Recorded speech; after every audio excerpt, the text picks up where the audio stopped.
Welcome to Missing Chronicles, where we delve into the heartbreaking and enigmatic mysteries surrounding disappearances.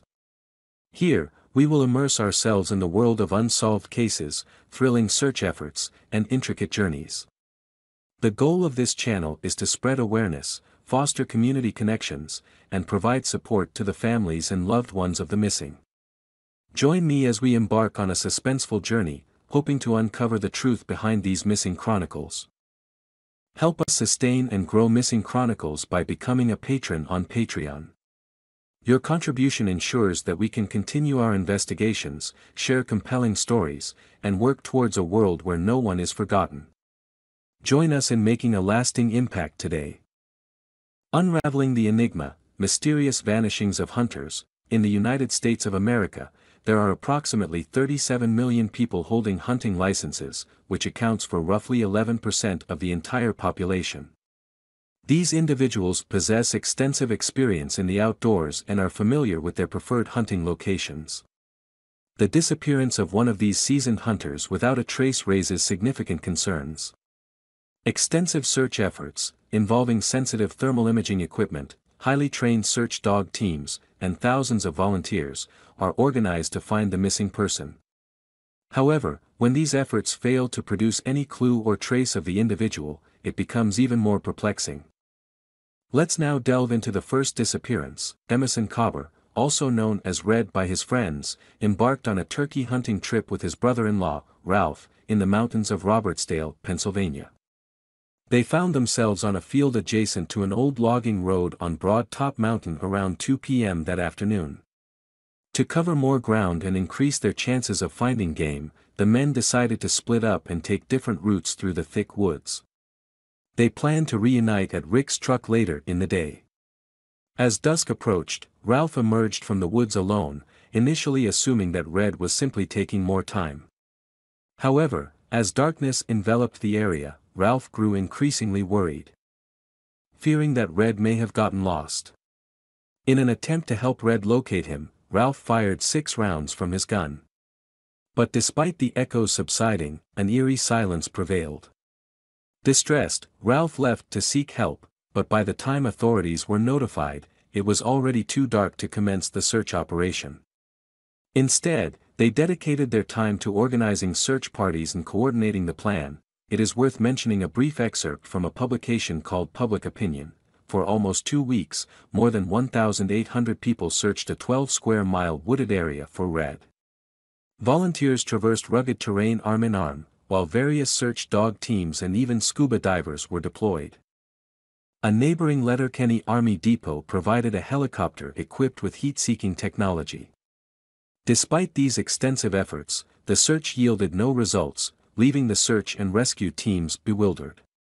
There was not a single clue or trace indicating Red's whereabouts. Red's daughter, Janice, expressed her surprise, stating, "We thought for sure that dogs would find something, but they didn't. No hats, no gun, nobody." Red's wife, Ida, mentioned that others were in the area that afternoon, as Ralph and Red had witnessed them loading turkeys into their truck near the hunting spot. However, there was no evidence linking these individuals to Red's disappearance, and it remains unclear whether they remained in the area after loading their truck. Regarding Ralph, Ida revealed, the events of that day ended his days as a sportsman. He was really upset by it all. Ultimately, the case remains unsolved, leaving no trace or indication of what transpired that day. Now, let's delve further back in time to September 16, 1941. Before delving into this incident, it is important to note that this was one of the most disastrous hunting trips I have come across, with the situation worsening as it unfolded.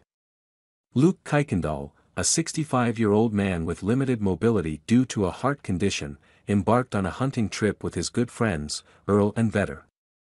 The trio planned to hunt at Bulge Camp, approximately an hour's drive east from Sacramento. The camp was situated near Sugar Pine Hill. On September 16, Earl and Vetter left camp together, but tragically, Earl was accidentally shot by Vetter, mistaking him for a deer. Informed of the incident, Luke and a group of hunters rushed to the scene to provide medical supplies. However, Luke's companions decided that the trip was too arduous for him, considering his health condition, and left him sitting on the trail, 200 yards from the camp, still within sight. That was the last time Luke was seen. Initially, they didn't give it much thought, as Earl had succumbed to his injuries. However, when they returned from their rescue attempt and realized Luke was missing, they initiated a search. The circumstances surrounding this hunt were chaotic, and nothing like it had been encountered before. Unfortunately, the search effort failed to locate Luke, despite extensive efforts. The search continued for 13 days, covering a wide area, but no signs of Luke were found.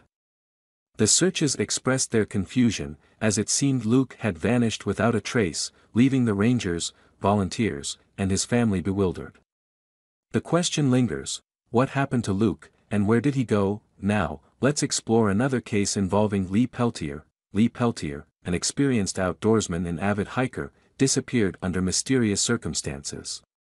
Lee, aged 59 at the time, resided on a 100-acre family farm in Lake Elmo, where he often hunted. On November 3, 2018, Lee embarked on a hunting trip to an unnamed state forest in Minnesota, accompanied by 3 friends, including John Warner, one of the cabin owners where they were staying. Lee and John headed toward a nearby pond with a plan in mind. Lee was supposed to ascend a slightly higher elevation on the cliff and flush out any deer drinking from the pond, causing them to run towards John. However, after waiting for some time, no deer came John's way, leaving him puzzled. Lunchtime arrived, and Lee had still not returned to the cabin. As darkness fell, the 3 men grew increasingly concerned and began to panic. With no mobile phone service available in the area, they built a large bonfire and fired gunshots in hopes of alerting Lee. Unfortunately, the inclement weather worsened, with rain turning into snow, and temperatures dropping to 21 degrees Fahrenheit. These harsh conditions forced the men to postpone the search until the following morning. However, their efforts proved futile, and they were unable to find any trace of Lee. Authorities were notified, and a search operation was initiated. The search involved multiple agencies, including the Pine and St. Louis County Sheriff's Department, the North Star K-9 search team, and the Department of Natural Resources, DNR. Despite extensive efforts on foot, with machinery and aerial support, no sign of Lee was discovered. Lee's daughter, Megan, expressed her confusion, stating, "It's so hard and confusing because you think one thing makes sense, and then it doesn't. To have seen no trace of him whatsoever, to have no sign of him, is so bizarre.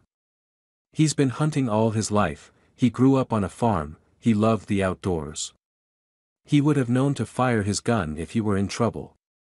He would have found a cave or something. He would have left a clue outside. He'd have left some sign." The question remains, where is Lee Peltier? How did this experienced hunter vanish without a trace? On September 8, 1966, the Reno Evening Gazette published an article about the missing hunter. Anthony Granada. Anthony, a 28-year-old man from Reno, Nevada, went missing during a hunting trip in the Wrangell Mountains of Alaska. Anthony's wife, who remained hopeful, asserted that her husband was capable of navigating the rugged wilderness of the Wrangell Mountains. This remote area, characterized by its volcanic origin and sparse vegetation, posed significant challenges. Anthony traveled alone from Reno to this isolated region with the intention of hunting sheep and goats. After a successful hunt, Anthony left his gear on the mountain due to the weight of his catch, planning to retrieve it later. He informed a fellow community member named Howard that he would return to collect his gear by August 18 at the latest. However, Anthony never made it back.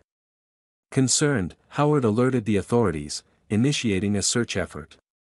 The Air Force assembled a search team that scoured the mountain for 2 days but ultimately concluded their search, unable to find any trace of Anthony. Anthony's younger brother, Archie, arrived in Alaska and conducted his private search.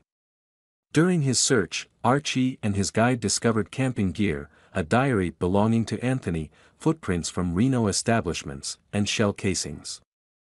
These findings prompted the Air Force to resume the search, deploying an 18-man Army mountain climbing team, an Army helicopter, and a ski plane from the Alaska Air National Guard. Despite these intensified efforts, Anthony's whereabouts remained unknown. Eventually, private helicopter searches were also conducted by Archie, who refused to give up on finding his brother. Nevertheless, time ran out, and the military forces began to withdraw, having found no further signs of Anthony.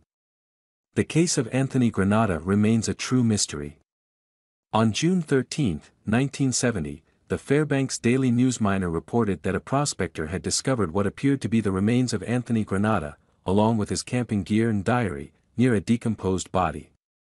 The question remains, how did searchers miss Anthony's body, especially considering the barren and highly visible landscape of the area?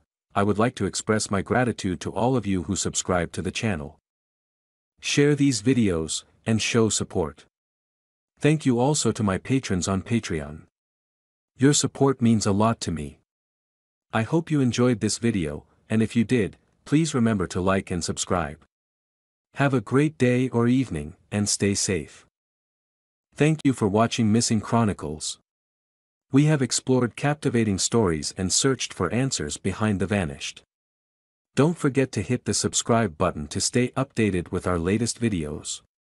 Share these videos to spread the message and assist affected families and loved ones. If you have any information related to the cases we've discussed, please leave them in the comments section. Together, we can make a difference. See you in the next Missing Chronicles.